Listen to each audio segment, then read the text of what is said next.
saya ingin memperlihatkan kepada teman-teman media, sekaligus saya baru lihat ini, bahwa kesiapan Makassar Recover Lab, yaitu laboratorium untuk PCR lengkap dengan sensitivitas tinggi, mendeteksi 4 varian baru.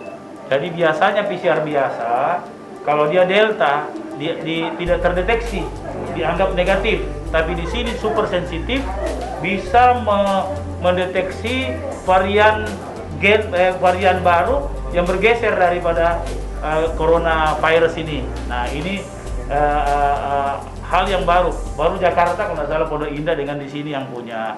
Nah, sehingga baru selesai juga ini BSL-3, ini kan standar, namanya BSL-3, BSL level 2, BSL-2.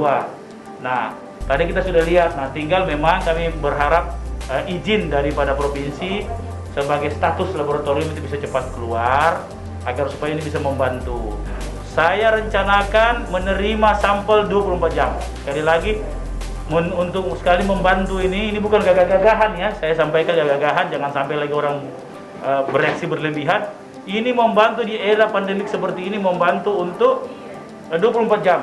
Nah, kalau kita 24 jam bisa 1.200 1.200 sampel ya, dalam satu hari bisa diperiksa. Dan nantinya bisa menggunakan ini Pak, siapa-siapa saja? Jadi semua orang yang dideteksi oleh detektor, kemudian detektor mendeteksi ada yang sakit, COVID Hunter datang, nah itu COVID semua gratis kalau lewat detektor dan COVID Hunter. Kalau dia sendiri itu dia komersil. Oh, berarti berbayar Pak ya? Ya, ini kan blood bisa berbayar, termasuk orang yang mau berangkat. Oh, jadi bisa melayani juga? Bisa melayani juga, ya, yang berangkat.